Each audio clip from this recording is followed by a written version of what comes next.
Y saludamos hasta ahora al doctor Gerbe Cuba García, él es médico, analista en políticas de salud pública y analista político, comentarista del portal de opinión El Montonero. Qué gusto saludar al doctor Gerbe Cuba, muy amable como siempre. Muy buenos días, señor José Hernández, y un saludo a través suyo a todos los peruanos. ¿Por dónde comenzamos analizando la semana política? Bueno, ha ¿Cuál? sido una semana riquísima. Hay temas políticos, económicos, sociales, Hasta este, internacionales, ¿no? Porque hasta la crisis en internacionales, Rusia, ¿no? en Todo, de Rusia, todo hay, ¿no? y sí, sí. Pero pegamos el tema político en Sí, primer veamos, lugar, veamos, a ¿no? ver, ¿cuál es desde su punto de vista el Y, tema que más debería llamar la atención en estos días? hay algunos temas que han llamado la atención, como por ejemplo el fallo del Tribunal Constitucional en relación al tema de la confianza, que ha declarado ya directamente que Martín Vizcarra hizo golpe de Estado cuando cerró el Congreso en el año 2019, en septiembre. Eso es por un lado. Esto ha meritado, ha tenido una contraparte, que es la denuncia constitucional por el cierre del Congreso o el golpe de Estado del expresidente Martín Vizcarra, es el ex premier Salvador Solar y el gabinete de ministros en pleno de ese momento. Eso, evidentemente, va a ir a la subcomisión de acusaciones constitucionales que se tramitará a partir del mes de agosto, cuando se renueve las acciones del Congreso. El segundo aspecto que creo que es importante eh, tiene que ver con algunas normas que ha dado también el propio Congreso de la República. Una de ellas tiene que ver con el acotamiento de los plazos para la colaboración eficaz. Ahí hay varias lecturas, como se dice ahora, hay varias narrativas desde un lado y de otro, pero que sí definitivamente tiene la finalidad de evitar que estos juicios de corrupción tengan plazos, se tornen eh, semanas, meses, Claro. años y no se resuelve absolutamente nada, ¿no? Y el tercer tema que quizá tiene que discutirse es que en este nuevo escenario electoral dentro del Congreso de la República, la absolución o el blindaje, como se ha denominado, a los congresistas mochasueldos en la Comisión de Ética del Congreso de la Es todo un República, escándalo, ¿no? que es un escándalo porque ahí ha habido la falta de tino de la presidenta de la comisión de tratar estos temas exactamente en un momento que todos buscan votos. Y es obvio que no era el momento más apropiado para discutir estos temas en el Congreso de la República, porque todos los congresistas, las fuerzas políticas están abocados a negociaciones para lograr la mesa directiva y en consecuencia estos temas, es duro decirlo, se prestan en determinadas circunstancias para la negociación y así es que se logra el objetivo que, de impunidad para de estas personas. Sin embargo, como no existe inmunidad parlamentaria, es probable que la Fiscalía de la Nación continúe su trabajo y esperamos que el tema ético quede ahí, pero el tema judicial, el tema en la subcomisión de acusaciones constitucionales tenga un éxito.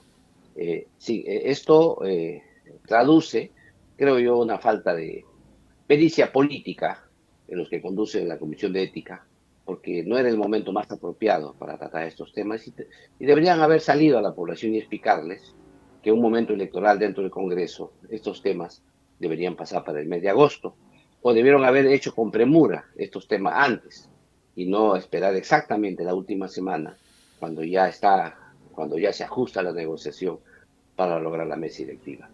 Por otro lado, también se han esbozado criterios de alianzas. Recuerdo que hace un año el propio Vladimir Cerrón habló de fujicerronismo, porque quien ha acuñado esta palabra del fujicerronismo ha sido el propio Vladimir Cerrón, en una entrevista que hizo en Hilderman en sus 13. Y ahí él señalaba que en algunas circunstancias políticas iban a haber coincidencias entre el fujimorismo con el terrorismo, sobre todo cuando se trate de ver aspectos ligados al copamiento que hubo por parte del Estado de la llamada izquierda progresista o que peyorativamente se le llama caviar, que es lo que hemos observado progresivamente en un cumplimiento casi riguroso de eso dentro del Congreso de la República, a tal punto que esta izquierda progresista ha acuñado al contrario, que son los conservadores de derecha y los conservadores de izquierda que se unen contra nosotros. O sea, ahora están en el medio, como es la posición que siempre es más cómoda en estas circunstancias de polarización.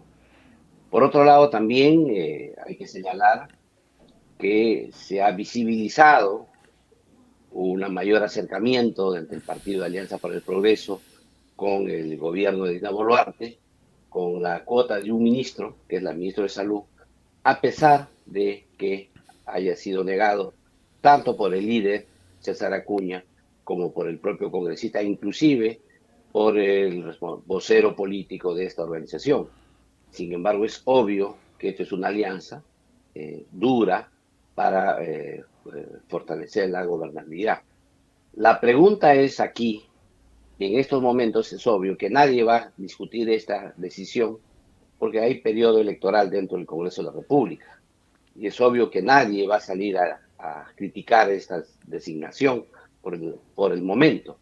Pero eso no indica que esto cambie en el mes de agosto, cuando ya se conozca a fines de julio la elección de la nueva mesa, ya se establezca la nueva recorrelación de fuerzas, y ahí se verá si es que esta designación alivia el trabajo del gabinete ministerial o al contrario le agrega peso y por lo tanto lo hace ineficaz ante la opinión pública. Esto es un tema que hoy eh, no se puede discernir con claridad desde el punto de vista netamente político. Ahí tendría que verse otros aspectos adicionales para comprender Ahora, mejor esa alianza. qué puede pesar en la próxima composición de esta mesa directiva? Usted que conoce bastante de cerca la hermenéutica parlamentaria, el cubileteo político, las negociaciones, ¿no? Hoy el diario El Comercio da a conocer que el bloque de derecha está buscando votos de disidentes para su fórmula, ¿no? Y está recurriendo incluso a sectores de la izquierda. Creo que lo más importante en esta etapa es la construcción de una agenda parlamentaria para el próximo año. Esta agenda va a tener que involucrar algunos aspectos que reclama la derecha y la izquierda para hacer las alianzas. En otras palabras, en los intereses que tienen cada una de las bancadas políticas dentro del Congreso de la República. Quien construye una agenda más amplia y más inclusiva es el que va a lograr en esta circunstancia hacerse de la mesa directiva. Aquí, en esta etapa electoral, ya está demostrado que no van a primar las ideologías como ha sido el año pasado ¿no? o el año que inició este Congreso, porque ya está claro que hay una aceptación de la actual gobernabilidad, hay una aceptación que la presidenta Dina Boluarte se queda hasta el 2026 y que este Congreso se queda hasta entonces, salvo, bueno, algún imponderable que ocurra, que en el Perú siempre es una posibilidad. Pero sin embargo, en esas circunstancias, el tema ideológico prima menos y más va en la agenda del presente año, qué se busca, qué se quiere. Y aquí hay algunos aspectos centrales, ¿no? Que va a buscarse, ¿no? Por ambos lados.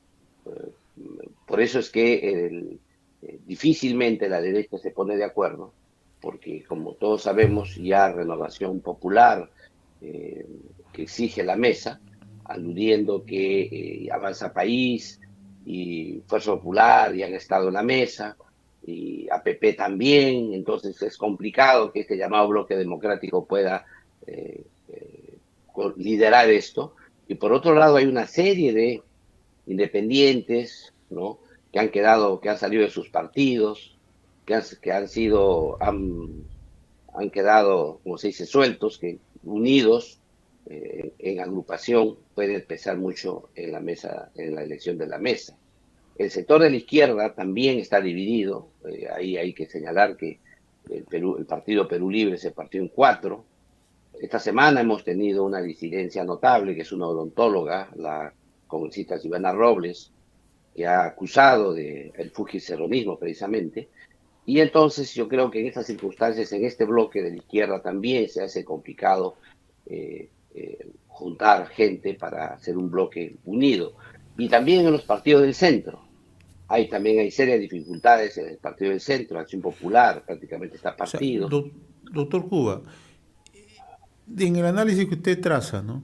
Al no ponerse de acuerdo los sectores de derecha, tampoco en la izquierda, ¿no debería sorprender si en la próxima mesa directiva alguien de la izquierda asume la presidencia?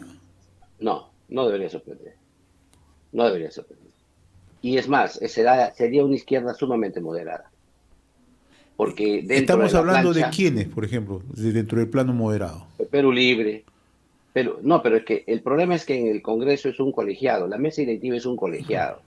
Entonces, ¿qué ocurre? Por más que sea, por decir, Valdemar Sorrón, el presidente del Congreso, que es uno de los voceados, eh, no es que va a poder hacer lo que desea, sino que va a tener dentro, evidentemente, los tres vicepresidentes siguientes de otras tendencias políticas. Y esto le va a dar, como ya no está en juego que la Asamblea Constituyente, que la institución de Dina Boluarte, que nuevas elecciones, etcétera, esto le va a dar cierto matiz de estabilidad al Congreso de la República. O sea, lo que se busca aquí es, en esta etapa, es la construcción de una agenda, que es quizá la que va a primar en la elección de la futura mesa directiva. Ahora, ¿y el caso de la derecha tiene alguna opción de manejar la mesa o ve poca probabilidad usted? Claro que tiene opción también. El problema es que al interior de su propia agrupación Es hay, más difícil que hay se pongan de fisuras, acuerdo. hay fisuras marcadas, porque teóricamente hay un orden, ¿no? Ya tuvo uno, ya tuvo el otro, me toca a mí, ¿no? Eso es más o menos lo que se discute ahí. Sin embargo, creo que si se discute una agenda y se nota que la agenda debe tener alguna orientación estratégica en el país, es probable que en esa circunstancia sí se pongan de acuerdo. Pero si es que se va al personalismo, a la intención de primar a pactos anteriores, en situaciones distintas a la actual, es probable que no se pongan de acuerdo. Y en esa línea de análisis, ¿existe alguna posibilidad que Fuerza Popular pueda asumir la presidencia o eso está más difícil? Es complicado para Fuerza Popular si es que, por ejemplo, no lo apoya la izquierda, ¿no? Porque Fuerza Popular tiene una característica, el antifujimorismo es muy fuerte. Entonces, liderar una mesa donde solamente tienen 22 asegurados o 24 congresistas como congresistas es complicado. Entonces, ahí la negociación sería muy grande y quizá lo que ceda en la agenda política del país, el fujimorismo, para obtener ese apoyo sea mayor de lo que podría esperarse de esa agrupación política, quizá hasta con pérdida de su propia identidad. Por eso es que, si es posible, es obvio, pero ¿a qué costo? Entonces, creo que ahí está la discusión, y al contrario, pasa con la gente izquierda, ¿no? Que asuman la presidencia a la izquierda con el apoyo del fujimorismo, ocurre exactamente lo mismo. Pero, como se dice en política, eso no es imposible, porque hay un enemigo común que han centrado tanto la derecha como esta izquierda, que es precisamente el llamado progresismo, que hemos conversado peyorativamente llamado caviar. Ahora, el otro aspecto que usted también mencionaba, ¿no? En la presente semana ha sido designado ministro de Salud César Vázquez, ¿no? Y esto se ha interpretado como un acercamiento entre Alianza para el Progreso y el gobierno. Esto también forma parte de los acuerdos con miras a la mesa directiva. Yo creo que eso va a ser más complicado, ¿no? Porque en el juego del Congreso, el caso de Dina Boluarte no, quizá no es lo determinante, porque Dina Boluarte no tiene bancada. Y en este caso, entonces, con este ministro de Salud, lo que va a hacer es que APP se va a convertir en la bancada gobernista. Y en este caso, en este escenario, lo ha dicho el propio presidente, el propio líder de Alianza por el Progreso, ha señalado que lo que él busca es gobernabilidad y van a apoyar la gobernabilidad y lo que se necesita ahora es apoyar al gobierno.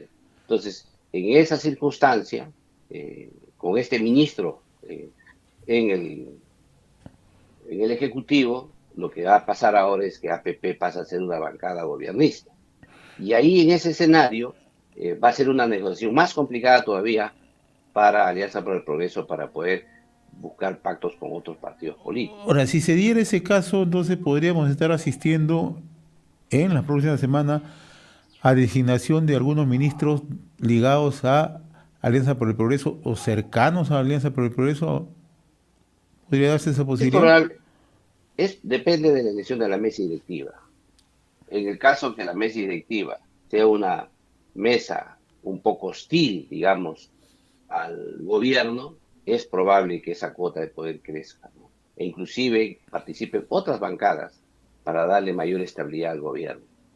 Sin embargo, es por eso importante mirar la mesa directiva actual, mirar qué va a ocurrir en esta elección, porque si bien es cierto, la presidenta de la República no tiene una injerencia directa porque no tiene bancada, sin embargo el resultado de esta elección puede tener serias consecuencias para la conducción política de su gabinete. Y es probable que luego de la elección de la mesa directiva, la presidenta de la República tome la decisión de acomodar su gabinete con la finalidad de tener una mejor eh, relación con el Congreso de la República. Ahora, miremos un poco ya lo que ha significado su artículo de la presente semana, ¿no? Las capacidades y los retos del nuevo ministro de Salud, ¿no?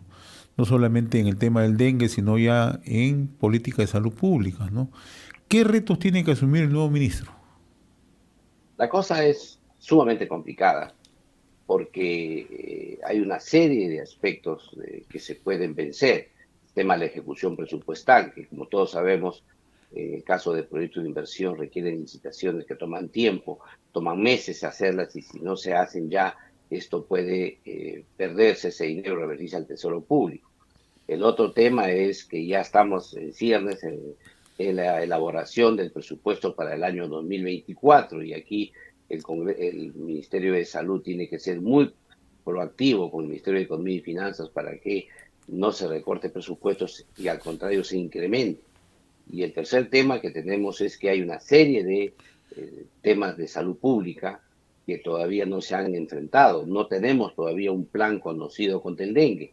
Eh, el ministro ha prometido cuando asumió que en 8 días iba a presentar un plan contra el dengue, pero esto me parece a mí que es un plazo inmerecido porque cuando tú entras al gabinete ya deberías tener el plan encima porque la epidemia ya estaba de atrás, o sea, no necesitabas pedir un plazo para que esto ocurra, pero además de eso tienes ya el virus respiratorio en los niños, ¿no? El virus sincicial, tienes también problemas en los establecimientos de salud del primer nivel. Por ejemplo, no se ejecuta estos 315 millones de dólares que se tiene almacenados para fortalecer el primer nivel de atención. Y por otro lado, ha prometido inaugurar, por ejemplo, 11 establecimientos de salud hasta el 28 de julio, pero la pregunta es, ¿qué médicos va a poner ahí? ¿Qué profesionales de la salud? Y por otro lado, ha encontrado un gremio al interior, gremios que tienen conflictos internos, como por ejemplo, por leyes que se han dado en el Congreso de la República, en la Comisión de Salud, donde él era asesor, que puede atraer serios problemas para manejo del Ministerio de Salud. Por ejemplo, hay una ley, hay un proyecto que se aprobó ahí en la Comisión de Salud cuando él era asesor, que señalan que los odontólogos hagan actos médicos, que han merecido el rechazo no solamente de la profesión médica, sino de la población, porque es obvio que por ley no se puede dar facultades o competencias a una profesión. Y en este caso, el acto médico es neto de la profesión médica y no hay forma de que lo puedan ejercer otros profesionales de la salud. Y este tema ha traído como colación que uno de los primeros designados como asesores del despacho ministerial no sea un médico precisamente, sino sea un profesional, otro profesional de la salud, en este caso de la obstetricia como asesor del despacho ministerial. Entonces, todos estos temas pueden generarle algún nivel de conflictividad con el gremio médico, a tal punto que el propio decano del Colegio Médico en su inicio ha señalado que no le parece una designación de lo más acertada para el cargo.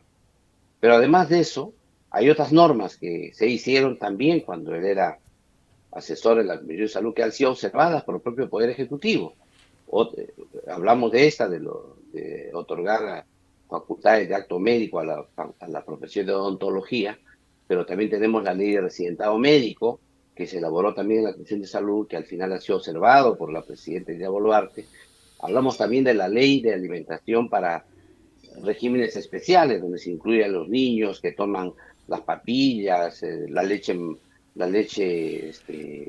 no, los reemplazantes de la leche materna, etcétera, que fueron observados por el Ejecutivo. O sea, tienen su haber normas, en último periodo, observadas por el Poder Ejecutivo, en contraposición al Poder Ejecutivo, pero sin embargo ha sido designado ministro de Salud. Entonces, esos aspectos van a jalar a su gestión en el Ejecutivo. Y es probable, todo aquello que se ha traído de su biografía, de sus gestiones anteriores, que haga que sea muy complicado para él eh, jalar cuadros muy técnicos, muy especializados para que puedan mejorar su gestión. Ese es un reto esencial, cómo acercar a los profesionales más capacitados al sector para que lo ayuden a salir de esta crisis, porque estamos en una crisis sanitaria sumamente complicada. O sea, si no hay esa capacidad de acercarse a profesionales ad hoc, a profesionales que reúnan las condiciones como para poder hacer una interpretación real de la salud en el país, o sea, la cosa se vuelve compleja, ¿no? Por lo menos ahí hay que consensuar, hay que buscar que acercar a profesionales. ¿No está en capacidad en este momento? ¿No avisó a usted que eso puede ocurrir? Mire, hay varios aspectos. Uno de ellos es el que le he explicado, ¿no? Que hay algunos antecedentes que los profesionales médicos, por ejemplo, Que no miran con ayudan. bastante preocupación, que no ayudan. Hay otros profesionales que no son, hay otros antecedentes que no son ligados a la salud, pero que son ligados, digamos, al tema político en sí, como por ejemplo el acercamiento que hubo con el presidente Martín Vizcarra cuando valoró positivamente el cierre del Congreso, por decir que eso era, que sintonizaba con la población, o el acercamiento al propio presidente Castillo en su momento, o el acercamiento que se ha tenido con algunos investigados por los casos de Chota, ¿no? Que han sido planteados en la prensa y que él señala que son amigos de toda su vida, que son chotanos, son sus paisanos y que no tiene nada que ver. O a traer a la colación el antecedente que en la segunda vuelta electoral el Partido Alianza por el Progreso apoyó a Keiko y no a Pedro Castillo, pero todos sabemos que luego el propio partido Alianza por el Progreso tuvo un acercamiento muy fuerte con el gobierno de Pedro Castillo. O sea, todos esos temas hacen que, y encima la elección de la mesa directiva, la posibilidad de un reacomodo de los ministros en el mes del 28 de julio, hace que los técnicos, los profesionales que miran esto con mucha expectativa, vean que, si bien es cierto, el tema de la salud debería ponerse al margen de los temas políticos y salir y poner el hombro, sea quien sea el ministro, sin embargo, ahí hay reparos en asumir las ofertas que haga el ministro para ocupar alguno que otro eh, cuadro de conducción nacional en el Ministerio de Salud. O sea, la cosa no es el mejor momento, tampoco la forma en que de ingresar, y menos aún la capacidad convocante que pueda tener un nuevo ministro de Salud, esa frescura que debe tener para atraer como un imán a los mejores cuadros profesionales para sacar adelante el país, la salud del país. Y en el tema del dengue, ¿qué es lo que se tiene que hacer de inmediato? En el tema del dengue, creo que ahí tiene que hacerse lo que se hace en toda epidemia, ¿no? Lo primero es fortalecer el trabajo comunitario, el enfoque comunitario. Lo primero que se tiene que hacer en estas circunstancias es eh, articular a los diversos sectores de la comunidad, ¿no? Sea de todas las instituciones del Estado, Ministerio de Educación, Ministerio de Salud, Ministerio de Vivienda, etcétera, etcétera, con la comunidad organizada para que en conjunto puedan hacer las acciones más grandes para eliminar el vector y eliminar las larvas que hay en el vector, y de esa manera se puede enfrentar la epidemia. Pero por otro lado también hay que tomar en cuenta que el clima ha mejorado aparentemente un poquito contra el mosquito. Hay un leve descenso, por ejemplo, en los internamientos en los hospitales, pero esto es por causas naturales, digamos, ¿no? Falta una intervención decisiva de parte del Ministerio de Salud y estamos ahora sin saber qué es lo que va a hacer, porque nos ha prometido en 8 días darnos un plan integral contra el dengue, pero no hemos visto que se haya formado una comisión, un grupo de trabajo, alguien que haga ese plan. Probablemente que están reunidos a puertas cerradas con algunos técnicos, con algunos invitados probablemente, pero esperamos que esa propuesta sea promulgada, se vea financiada para que se pueda ejecutar a nivel nacional. Pero creo que ese pedido de 8 días en plena epidemia me parece que es un desatino. Muy bien, doctor Herbert Cuba, como siempre muy agradecido por esta participación cada sábado a través de RCR, Red de Comunicación Regional. No sé si tenga algo que agregar, por favor. Sí, yo veo con suma preocupación el hecho que se haya aprobado en el Congreso de la República que el programa presupuestal 024 de prevención y lucha contra el cáncer, que estaba a cargo del Ministerio de Salud, ahora se pretenda transferir al Instituto Nacional de Enfermedades Neoplásicas. ¿Por qué esto es negativo? Porque esto servía para que 8.300 establecimientos de salud que tiene el Ministerio de Salud a nivel nacional pueden hacer acciones de prevención contra el cáncer. Al transferirlos al INEN, es cierto que va a fortalecer las actividades del INEN, pero normalmente estas son actividades curativas, porque las actividades preventivas casi no son posibles realizarse en el INEN porque no tiene establecimientos de salud en todas las regiones del país. En esta circunstancia, en este momento, hacer ese traspase, digamos, de dineros del MINSA al INEN genera controversia. Esta norma ha sido observada por el Poder Ejecutivo también. Sin embargo, ha sido insistida por el Congreso de la República, donde también, en la comisión en que estaba también el actual ministro de Salud. Por eso es que esperamos que ahora en esta posición se dé cuenta de que va a tener falencia para luchar contra el Menuda cáncer. tarea que le espera al ministro de Salud. Dificilísimo, dificilísimo, sobre todo cuando en el Congreso de la República el día de ayer se ha aprobado una comisión de seguimiento para el cáncer en el país, que va a ver todas las acciones de gobierno para que se luche, se enfrente realmente el cáncer desde la prevención y la curación. Creo que esta comisión esta comisión de seguimiento de esta política va a tener mucho trabajo en el Congreso de la República. Doctor Herbert Cuba, como siempre muy agradecido por acompañarnos cada sábado a través de esta secuencia. Muy amable, muy gentil, buen Un día. abrazo una vez más y un saludo a todos los peruanos y feliz Día del Campesino. Gracias, muy amable a todos nuestros hermanos, hacemos partícipe de ese saludo. Gracias.